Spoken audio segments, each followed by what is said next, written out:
Welcome to Passport to Wealth, the podcast for U.S. expats ready to take charge of their finances while living abroad.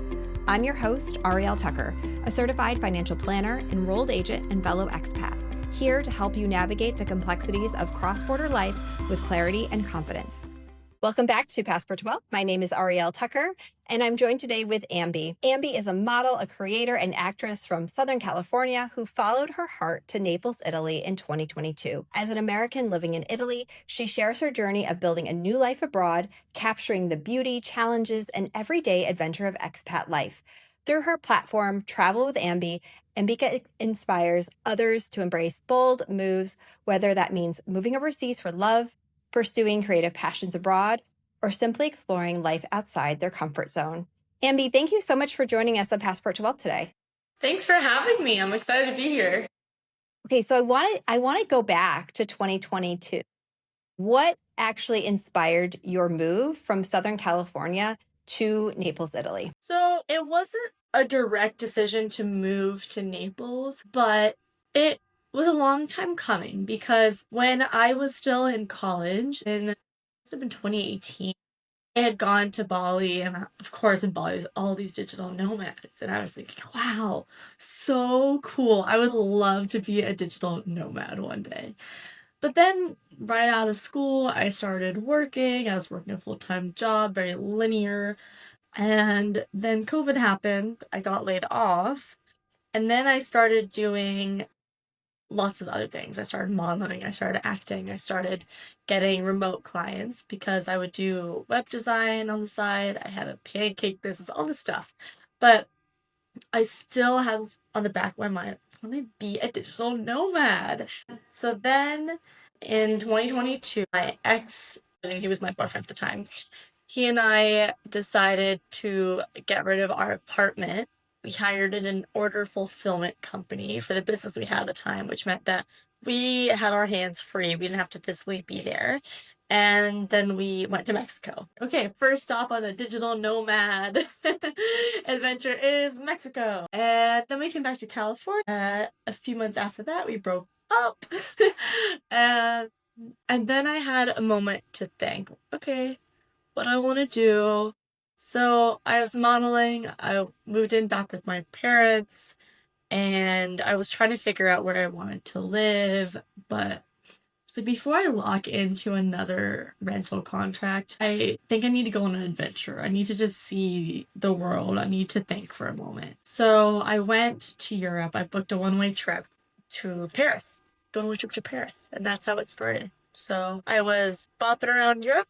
A friend of a friend invited me to a party in the Amalfi Coast. They said, come to Napoli first. I came, and that's how I met who is now my husband. Okay, so you were inspired then to go abroad, and then you fell in love abroad, and you actually married an Italian. Yeah, so basically, I always was interested in life abroad. I was always interested in something other than a standard 9 to 5 rental contract, like the daily normal grind that many Americans live, which for some people that works. But for me, I'm such a free spirit and I just needed something a little bit different. And when I came to Europe that summer, I had my eyes open. I was trying to see, like, can I sign with a modeling agency out here? Can I teach English? What can I do? Because I really like it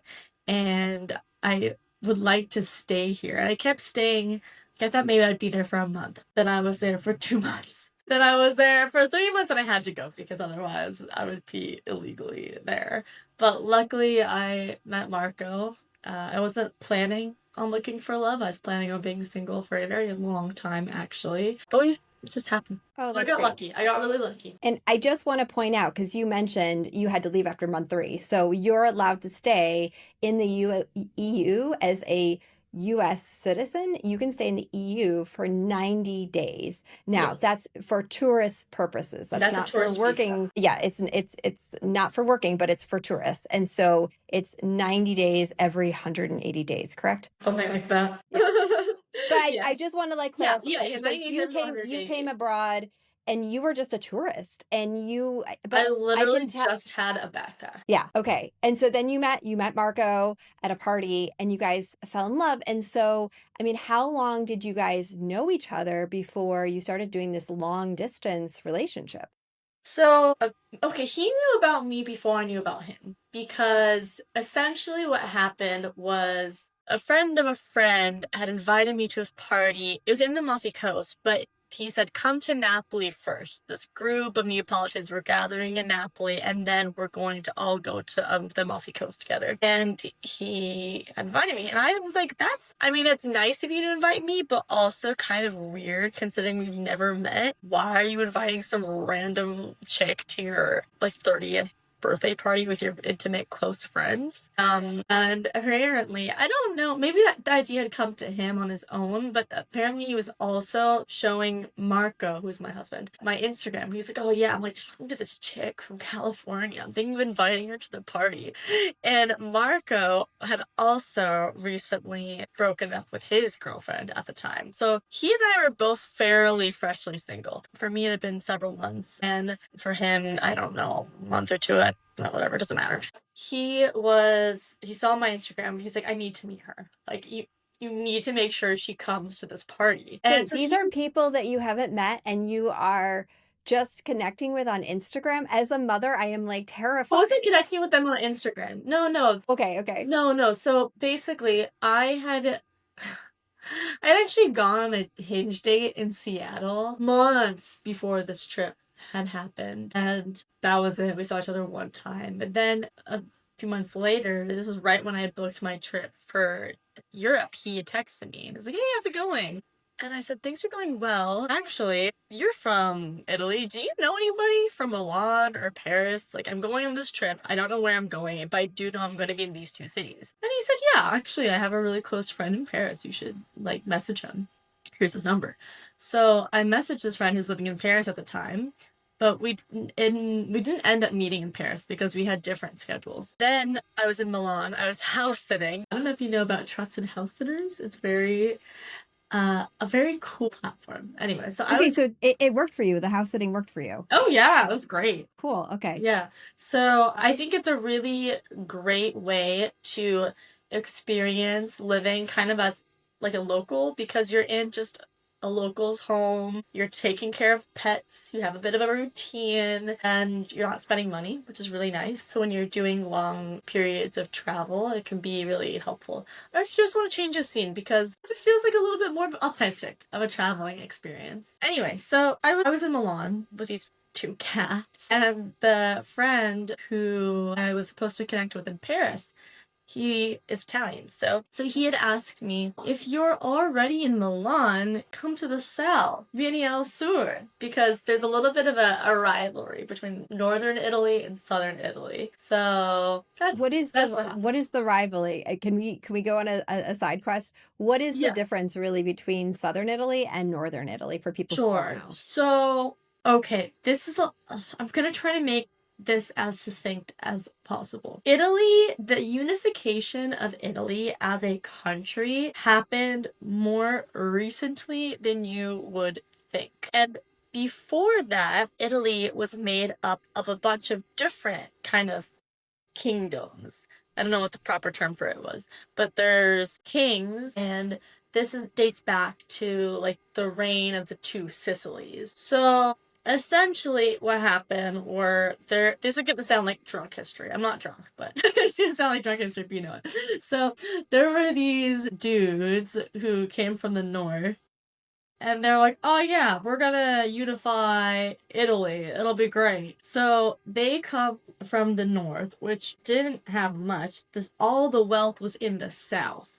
So this is where the Barbone family was, and there was kings. And so of course, here the kings were doing really well, and the poor people weren't doing that well. But the south still had like in Naples, we have, I don't even know, 5 castles or something ridiculous. So there's a lot of wealth and history and industry happening here. And in the process of a unification of Italy, the North came and stole a lot of that wealth from the South brought it to the north, leaving the south poor. And that has led to a lot of tension that still lives today. And that's why they use that wealth that they stole from the South to start the Industrial Revolution. And that's why Milan has a lot of money these days. And that's why Milan is a huge center for work. But in the South, they'll say that the people from the North only care about work. They have no culture. They stole the wealth from us. Someone from the North might say the Southern Italians are uncultured. They're lazy. They don't know how to work. They're dirty. They're poor. It's a whole thing. Yeah. And it's, I think that's important to point out because Italy, like so many European countries, right, we have these huge cultural differences between North and South or East and West, or just from one little town to another. And people, especially Americans, sometimes we just think, it's Italy, it's pasta and pizza and wine. And they don't always realize these like really important nuances. And I would imagine that has really impacted kind of your life and how you're living, and especially being married to an Italian now. Yeah, I guess. I guess so. As I'm not a tourist now, but as a new arrival, as a transplant here, I feel that Naples in southern Italy is very culturally rich, and there's a lot of history, there's a lot of art, there's just so much to discover. And when I go to the north, I'm not a Southern Italian, so I don't have beef with the north. But I understand why Southern Italians have beef with the north. But when I go to the north, I also enjoy the north because as a model and actress in Milan, I feel very charged. I am American, so I do have a certain level of productivity and drive. Okay, not a certain level, but I'm very driven. Yeah. So I really am charged when I'm around people like that, which can be difficult to find in southern Italy. I'm not saying that southern Italians don't have drive, but I'm just saying that because there is more opportunity in Milan, you will find that a lot of people go there. Yeah. I'm curious on kind of the early days. So you've moved here, you end up getting married so you can stay, which I think is a really important point. So I mean, you guys, did you feel like you had to accelerate your relationship so you were able to actually be together? Yeah. And that was the only path to kind of for you to actually be able to come back to Italy? Exactly, yeah. So normally, in a normal dating relationship situation, you meet a guy on a date, you like each other, and then you have a follow-up date in a week or so, and you keep this schedule up, and then maybe after a year, 2 years, who knows, you move in together, and everyone's like, "Ooh, big leap." But in our case, so to kind of circle back to where I was saying, we met my second day in Naples before the party happened. So Marco, who was like, "Oh, I would need to meet this girl and I need to meet her before the rest of the guys meet her," he invites himself to this friend's house for lunch where I'm staying. We all make pasta. That night we go out to aperitivo. And do you know what aperitivo is? Describe. Why don't you tell our audience what aperitivo is? Because that's such an important part of Italian culture. Yeah. Aperitivo is, I would describe it like American happy hour, but classier. So aperitivo is like a pre-dinner drink. And we usually meet our friends anywhere from like 7 to 9. And we'll go and we'll just have a drink or drinks and some snacks. And usually you dress kind of cute and it's just a vibe. We just vibe. And then we have dinner, maybe. Or sometimes there's apericena, which is like a dinner and light bite situation. Almost like tapas in Spain. Well, anyway, so that night we go to our aperitivo thing, more of an apericena, and he invites me on a date the next day. So we start dating the next day. And then a day after that, he tells me he loves me. A day after that, I tell him, we move very fast. A day after that, I tell him I love him. And then after the Amalfi Coast, I'm supposed to leave. I'm supposed to go to Spain. I cancel my trip. I stay with him in his family home in Naples. And then I go back to America. And I was gutted. I was like, oh my God, I'm like very sure that I just met who could be my husband. I love him. I've never felt like this before. I've never experienced love at first sight until now. Now I don't know if I'm ever going to see him again. This sucks. And then so I get to California. I'm like an emotional little wreck. And then he FaceTimes me. He's also an emotional wreck. And he says, "This is stupid. Why are we apart?" So he books a flight and he comes and sees me in California, I think a week or two past since that time. And because we live in different countries, obviously we're living together when we're seeing each other. I'm not gonna say go book an Airbnb. Of course, I want him to stay with me. And vice versa. So our relationship definitely accelerated a lot faster than if we were living in the same city. Yeah. And I think that's an important point for a lot of people. I mean, I know a lot of couples who meet abroad, or maybe they're studying abroad and they fall in love with someone who's a non US person and they're living in a different country. It kind of changes the rules of the game because you, as a US citizen, may only have very limited time that you can spend in that country, or you may not have work rights to be in that country. And so it's just an important point to highlight that it will change the nature of your relationship. And I'm really curious because now you guys kind of accelerate, you get married, and now you are new in Italy and also newly married. So I'm curious, like, how did you handle some of those early challenges navigating the bureaucracy of like registering your language? I mean, did you speak Italian? And just kind of you getting used to both like newly married life and then also I now live in Italy. Yeah, so we did get married about 2 years after we met. So it was faster than if it was some guy I had met in California, but it wasn't crazy. It wasn't unheard of that someone marries within 2 years of meeting. However, when I arrived, I quickly learned that living in a different country is very different than visiting there as a tourist. It feels like it goes without saying, but when I had come to Italy, even to visit him when we were dating, I have what is it, the rainbow, the rose colored glasses, where you're like, everything is amazing, the Dolce Vita, sign me up.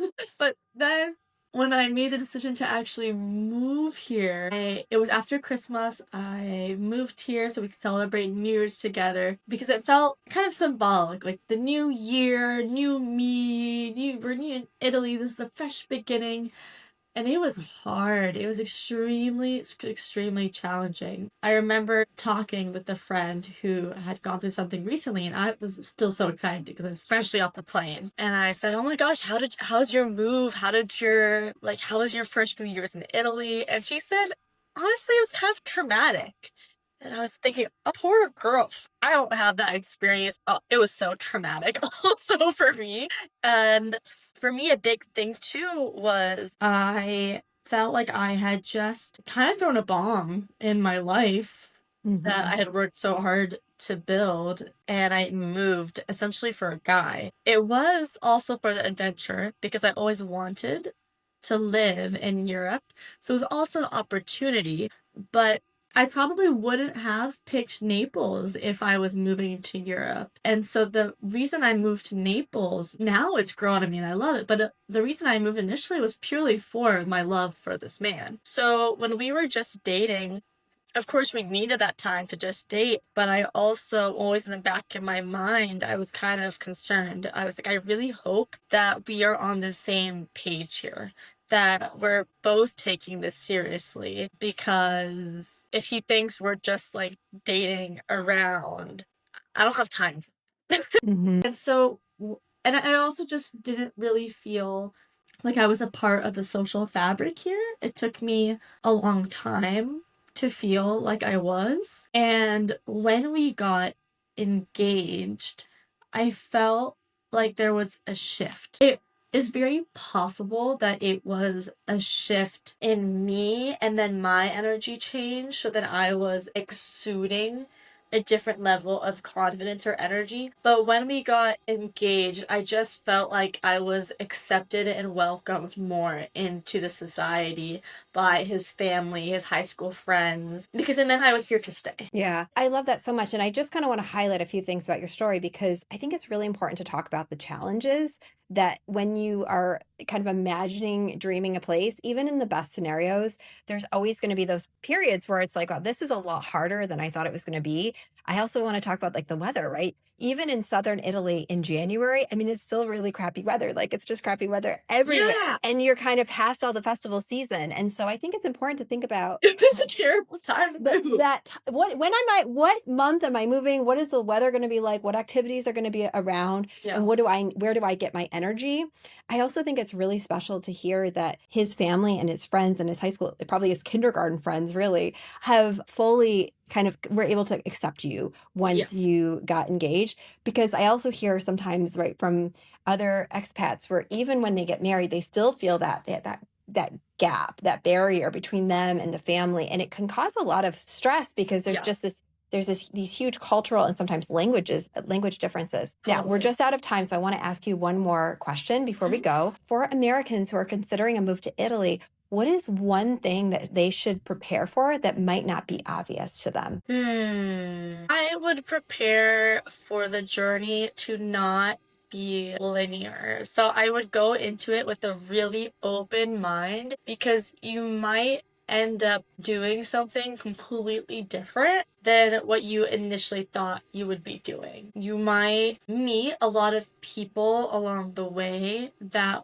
will adjust, like the way you see things and your interests. You might you're gonna have so many new experiences. So I would just be really open to it. I would make a huge effort to connect, especially with other expats, other people living abroad, the other international people, because that's huge to have a support of other people who are going through a similar situation. Learn the language, obviously. Sign up for an intensive language course immediately if you're in somewhere where they don't speak your mother tongue. Those are great tips. And I think the theme that I find on the podcast is community is everything. And there's so many ways to connect with your community before, right? I think there's a lot of Facebook groups. There's a lot of additional community groups. You can find ways to connect with people before you land, or as you start to even think about like different countries. Like you started thinking about this when you were in Bali, you went to Mexico, you were backpacking through Paris on your way to Spain, right? So like I think that's such an important point to make is that mental flexibility of being prepared. And I think this is why I love when people explore, especially when they're young. Like I know I started exploring Europe when I was in my early 20s, late teens, because you can be so flexible, right? You can do the house sitting, you can do the backpacking, and you just kind of learn and build on that to kind of create that life that you want. So especially for the younger listeners, go and travel, get your passport. Like there's no excuse not to have your passport, get your travel and just book that flight and get your backpack and just go, and you'll figure it, like you'll figure it out on the way. It'll take time, so like you'll figure it out. Yeah. Ambi, thank you so much for joining us today. I really appreciate you sharing your story. We'll be sure to link your website and also your Instagram page in our show notes so everyone can kind of follow you and connect with you. Thank you so much for being here. Thank you. Bye. The content shared in this podcast is intended for informational and entertainment purposes only and should not be considered financial, tax, or legal advice. We encourage you to consult with a qualified financial advisor, tax professional, or other licensed expert before making any decisions based on the topics discussed. Everyone's financial situation is unique, and personalized guidance from a trusted professional is the best way to ensure your choices align with your individual goals and circumstances.